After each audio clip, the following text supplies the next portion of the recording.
Welcome to another episode of my channel, The United Frontier. तो finally we have won an away game at European stage. मुझे तो याद ही नहीं कि last कब हम लोग एवे मैच जीते थे यूरोपियन लीग में या फिर चैंपियंस लीग में, जो भी कह लो। लेकिन इस सीजन में हम लोग सितंबर में लास्ट एवे मैच जीते थे, इंक्लूडिंग ऑल द कॉम्पिटिशन्स। उसके बाद आज हम लोग एक एवे मैच जीत चुके हैं इन चेक रिपब्लिक, जहां पे हम लोग की रिकॉर्ड बहुत ही खराब है। और ये मैच हम लोग को पता था कि ये मैच आसान नहीं होने वाला है, क्योंकि विक्टोरिया पल्सन होम में अनबीटन है इन यूरोपा लीग। और दूसरी तरफ हम लोग को मालूम है कि हम लोग के टीम में क्या है और हम लोग क्या क्या कर सकते हैं, और वो चीज़ हम लोग बखूबी से किए ये मैच में। We were careless at times, और मैच में हम लोगों के लिए ही कॉम्प्लिकेशन क्रिएट कर रहे थे और फिर उसी का ही सॉल्यूशन ढूंढ रहे थे। तो ये वीडियो में बात करेंगे विक्टोरिया पल्सन के साथ जो मैच था मैनचेस्टर यूनाइटेड का, उसको लेके इन डिटेल में। तो बिना टाइम खराब किए चल इस वीडियो को शुरू करते हैं। तो देखिए, मैच जब शुरू होता है, जैसे हम लोग को मालूम है कि हम लोग को रोटेशन देखने को मिलेगा, और वैसा ही कुछ हम लोग को फिर से देखने को मिला है। टाइडल मलासिया को ये मैच में स्टार्ट मिला था, और डिएगो डालो को भी हम लोग राइट विंग बैक में खिला रहे थे। एट द बैक लिसांद्रो मार्टिनेज था, डिलीट था और मजरूई। गोल में ओनाना, मिडफील्ड में था ब्रूनो फर्नांडेस अलोंगसाइड कैसेमीरो, आगे था अमाद डियालो, रशफोर्ड एंड जर्गजी। तो जैसा एक्सपेक्टेड था हम लोग मैच वैसे ही शुरू किए थे।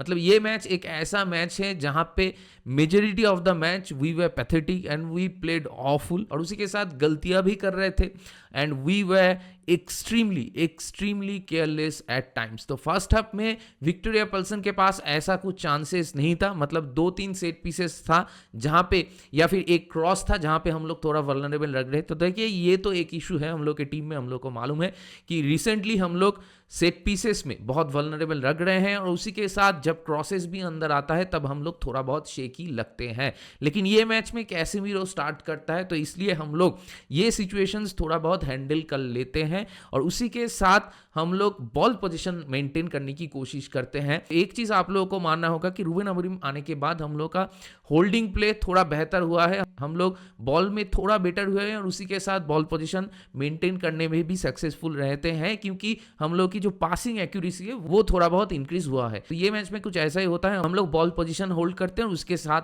पासिंग करते हैं, और आगे जाते हुए चांसेस क्रिएट करने की कोशिश कर रहे थे। लेकिन चांस क्रिएट करने के डिपार्टमेंट में फर्स्ट हाफ में तो नील बटे सन्नाटा ही था। मतलब 1-2 हाफ चांसेस था, लेकिन उस पे भी अगर आप XG देखो तो बहुत ही कम था। और हम लोग फर्स्ट हाफ में एज सच गोलकीपर को टेस्ट ही नहीं किए। मतलब एक ही ब्रूनो का शॉट था दूर से जो उसने लिया था, लेकिन वो भी कुछ ऐसा खतरनाक शॉट नहीं था जो कि गोलकीपर को ऑकवर्ड कर दे। तो it was in the end it was a routine save for the goalkeeper, और उसको छोड़ के अमाद का एक डिफ्लेक्टेड शॉट था जो गोलकीपर ने सेव किया। मतलब एज सच हम लोग गोलकीपर को टेस्ट ही नहीं कर रहे थे। क्यों? क्योंकि आगे जाते हुए वी वर ऑलवेज वेस्टफुल, क्योंकि डिसीजन मेकिंग बहुत खराब है हम लोग का आगे जाते हुए। और हम लोग एक मैन जो अच्छे पोजीशन में है, फ्री है, जिसके पास टाइम एंड स्पेस है, जिसका वहां से गोल स्कोर करने का चांसेस ज्यादा है, लेकिन हम लोग ऐसे ऑप्शंस को ऑप्ट नहीं करते। हम लोग अक्सर गलत ऑप्शंस को ही ऑप्ट करते हैं, और वही चीज कंटिन्यूअस बेसिस में हम लोग ये मैच में कर रहे थे, going forward each and every time. और फर्स्ट हाफ में विक्टोरिया पल्सन के पास, जैसे कि मैं कह रहा था, कोई चांसेस नहीं था। तो फर्स्ट हाफ 0-0 खत्म होता है, और हम लोगों को लग नहीं रहा था कि हम लोग आगे जाते हुए गोल स्कोर कर पाएंगे, क्योंकि हम लोग इतना खराब खेल रहे थे गोइंग फॉरवर्ड। मतलब मिडफील्ड तक तो हम लोग ठीक ठाक खेल रहे थे, हम लोग डिफेंस भी ठीक ठाक ही कर रहे थे, क्योंकि विक्टोरिया पल्सन के पास वो क्वालिटी नहीं है। वो लोग अच्छा खेल रहे हैं क्योंकि उन लोगों का प्रेसिंग अच्छा है, तो इसलिए कभी कभार हम लोग गलतियां कर रहे थे, क्योंकि उनका प्रेसिंग अच्छा था, और हम लोग एट टाइम्स कैजुअल भी थे बॉल को लेके, तो इसलिए हम लोग बॉल पोजीशन लूज भी कर रहे थे। और इसमें अगर कैजुअलनेस की बात करें तो ऑब्वियसली डिएगो डालो का नाम ही मेरे दिमाग में सबसे पहले आ रहा है। उसके साथ मार्कस राशफोर्ड, जर्गजी, ब्रूनो फर्नांडेस, ये सारे लोग एट टाइम्स कैजुअल पासिंग करने के चक्कर में या फिर टू मच केयरलेसनेस की वजह से हम लोग बॉल पोजीशन खामखा लूज करके हम लोग के ऊपर प्रेशर इन्वाइट कर रहे थे। लेकिन फिर भी एट द एंड ओनाना को कुछ सेव नहीं करना पड़ा पहले हाफ में। उसके बाद 0-0 रहता है हाफ टाइम में, और सेकेंड हाफ में मैच शुरू होता है, और यहाँ पे मैच शुरू होने के बाद ही हम लोग हगना चालू कर देते हैं, क्योंकि हम लोग मैच शुरू होने के कुछ ही मिनटों में हम लोग एक गिफ्ट कर देते हैं विक्टोरिया पल्सन को, एक बॉल की, आओ भाई आके मार लो। और वो कोई और नहीं है, फिर से बैक टू बैक मैचेस में आंद्रे ओनाना। लास्ट वाले गेम में नॉटिंघम फॉरेस्ट के साथ भी एक हाउलर था उसका, और ये वाले गेम में भी भी उसने मतलब सामने खड़ा है, डिलीट खाली खड़ा है, उसको एक सिंपल सा पास नहीं खेल सकते। अगर नहीं खेल सकते तो क्लियर द बॉल ना, लेकिन नहीं, हम लोग आसान ऑप्शन की जगह हम लोग टफ ऑप्शन को चूज करेंगे और उसी के चलते सीधा ओपोनेंट को ही बॉल दे दिया आंद्रे ओनाना ने और वहां से लेट बी ऑनेस्ट वहां से गोल सेव करना नामुमकिन था और वहां से हम लोग गोल कंसीड कर गए। तो आंद्रे ओनाना एक ऐसा प्लेयर जो इस सीजन में हर मैच में ही अच्छा खेल रहा था और उसी के साथ एक कंसिस्टेंसी भी मेंटेन कर रहा था। बहुत सारे मैचेस में हम लोग को हेल्प भी किया है, वरना हम लोग ह्यूमिलिएट भी हो सकते थे या फिर हम लोग जो क्लीन शीट मेंटेन करने में कामयाब रहे इस सीजन में, उस पे भी आंद्रे ओनाना का बहुत बड़ा हाथ है। लेकिन बैक टू बैक मैचेस में आंद्रे ओनाना से फिर से गलती हो जाता है और before the big match against Manchester city, तो मुझे मालूम नहीं कि मैनचेस्टर सिटी के मैच में हम लोग प्रेशर में फिर से क्रम्बल कर जाएंगे कि नहीं और आंद्रे ओनाना फिर से ऐसे सिली चीजें कर बैठेगा कि नहीं। तो अभी कॉन्फिडेंस फिर से उसका भी थोड़ा शेकन अप हो गया है, हम लोग का भी एज ए फैन थोड़ा शेकन अप हो गया है। तो ये गोल कंसीड करने के बाद ऑटोमेटिकली हम लोग थोड़ा अंडर प्रेशर आ जाते हैं और उसके बाद 3-4 मिनट का एक स्पेल चलता है विक्टोरिया पल्सन का और ये टाइम में हम लोग घटिया पासेस कर रहे थे, हम लोग केयरलेस पासेस कर रहे थे। लेकिन ये 4-5 मिनट के बाद हम लोग फिर से बॉल रिट्रीव करने में कामयाब हुए और बॉल को होल्ड कर पाए और उसके साथ बॉल पोजीशन मेंटेन कर पाए। तो उसके बाद से धीरे धीरे again in the second half we were growing into the match, लेकिन ग्रो हो रहा था मिडफील्ड तक ही। उसके बाद जब भी हम लोग ओपोनेंट के बॉक्स के सामने जा रहे थे तब हम लोग हगना चालू कर देते थे, क्योंकि जैसे कि मैंने कहा too much indecisions while making a pass. तो हम लोग को लग नहीं रहा था कि हम लोग मैच में वापसी कर सकते हैं, क्योंकि आगे जाते हुए हम लोग का फुटबॉल बहुत ही खराब था। और एक चीज जो कि देखने को मिल रहा था कि पहले हाफ में भी हम लोग थोड़ा फ्लैट ही लग रहे थे, सिर्फ बॉल पोजीशन था हम लोग के पास। सेकेंड हाफ में भी वो गोल गिफ्ट करने के बाद जो फुटबॉल हम लोग खेल रहे थे वो भी काइंड ऑफ सिमिलर ही था। तो यहाँ पे रूबेन अमोरिम चेंजेस करते हैं। पिछले वाला जो गेम हम लोग जीते थे अगेंस्ट बोडो ग्लिम्ट, होम मैच था, उस पे भी रूबेन अमोरिम चेंजेस किए थे। उसके बाद मैच का जो डायनामिक्स है वो थोड़ा चेंज हुआ था, तो ये मैच में भी रूबेन अमोरिम वो चेंजेस करते हैं। रूबेन अमोरिम मार्कस राशफोर्ड की जगह पे हॉयलैंड को लाते हैं, जर्सी की जगह पे मेसन माउंट को लाते हैं, टाइडल मलासिया के जगह पे अलेहांद्रो गार्नाचो को लाते हैं और डियोगो डैलो की जगह पे एंटनी को लाते हैं और मिडफील्ड में कैसेमिरो की जगह पे उगार्ते को लाते हैं। तो ये सारे जो चेंजेस होता है वो चेंजेस होने के बाद we were better on the ball और उसके साथ we were quick on the ball, जो कि बहुत इंपॉर्टेंट है। तो इसी के चलते 60 मिनट ऑनवर्ड्स हम लोग का एक गियर शिफ्ट हुआ, क्योंकि हम लोग क्विकर ऑन द बॉल थे और हम लोग को एक मौका मिला जहां पे एंटनी ने एक पास खेला था अमाद को और अमाद ने वहां पे एक नटमेक करके शॉट लिया था,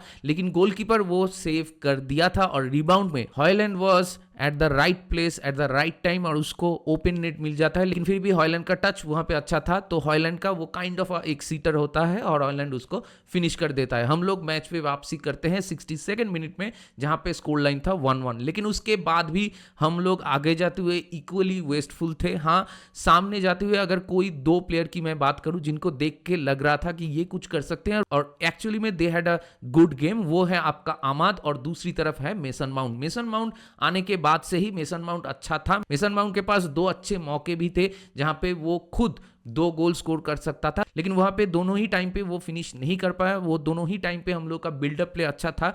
लेकिन ये सारे चेंजेस होने के बाद अचानक से ब्रूनो का भी एक गियर शिफ्ट होता है और ब्रूनो भी मैच में अच्छा खेलने लगता है, क्योंकि ब्रूनो बहुत डीप खेल रहा था और डीप से ही वो अच्छा खासा बॉल को डिक्टेट कर रहा था।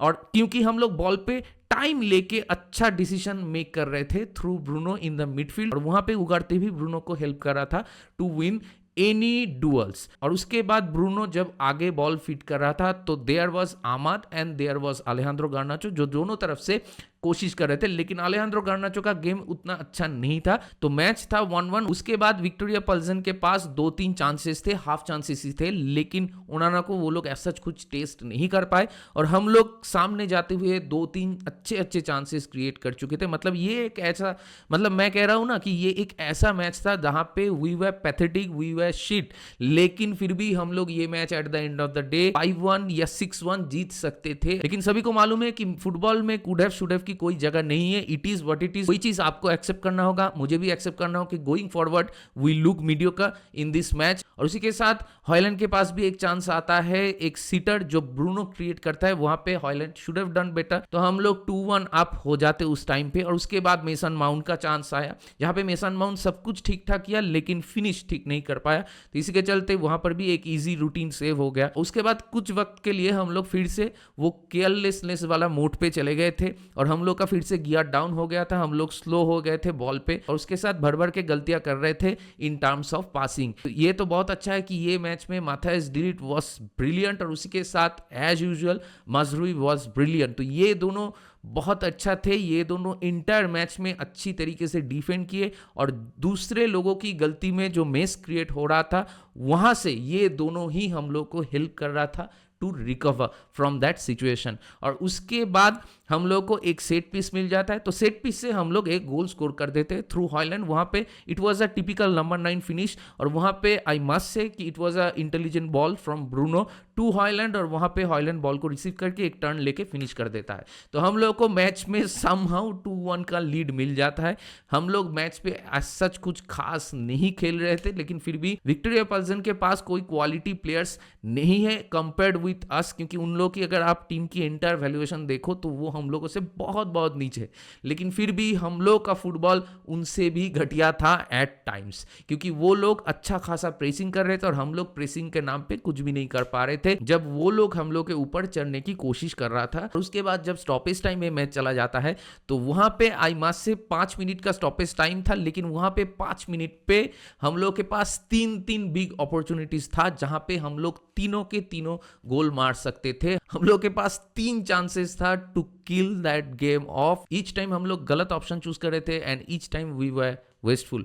विक्टोरिया पल्सन लास्ट के 5 मिनट में वो लोग ऑल इन कर दिए थे, एंटायर टीम ही ऊपर चढ़ के खेल रहा था, इसी के चलते उन लोगों को 2-3 कॉर्नर्स या थ्रो भी मिला था जहां पे वो लोग लॉन्ग थ्रो कर रहे थे, तो उसी के चलते हम लोग को वो मौका मिला था काउंटर पे जहां पे हम लोग गेम को किल कर सकते थे। लेकिन Manchester United being Manchester United, हम लोग कभी हम लोग के लिए चीजें आसान नहीं करते, हम लोग चीजें आसान की जगह पे उल्टा कर देते हैं। तो ये मैच में भी हम लोग बड़खूबी तरीके से वही करने की कोशिश कर रहे थे कि ये मैच भी हम लोग ना जीते, लेकिन एट द एंड हम लोग मैच जीत गए। तो यहाँ पे 2 चीज है, एक कि हाँ 3 पॉइंट इंपॉर्टेंट था हम लोगों के लिए और ये 3 पॉइंट मिलने के बाद आप कह सकते हो कि हम लोग प्ले ऑफ हम लोग का सिक्योर हो चुका है। भले ही टेबल में अभी हम लोग नंबर 5 पे है विद 12 पॉइंट्स, क्योंकि हम लोग 3 गेम जीते हैं और 3 गेम ड्रॉ किए हैं, लेकिन बहुत सारे टीम्स ऐसे हैं जिनका मैच बाकी है अभी तक, तो वो लोग अगर अपना मैच जीतेंगे तो हम लोग फिर से थोड़ा नीचे आ जाएंगे। लेकिन ये मैच जीतने के बाद हम लोग कह सकते हैं कि इसके बाद जो रिमेनिंग ऑफ द फिक्चर्स हैं यूरोपा लीग में, वो उस पर अगर हम लोग ठीक ठाक खेलते हैं या फिर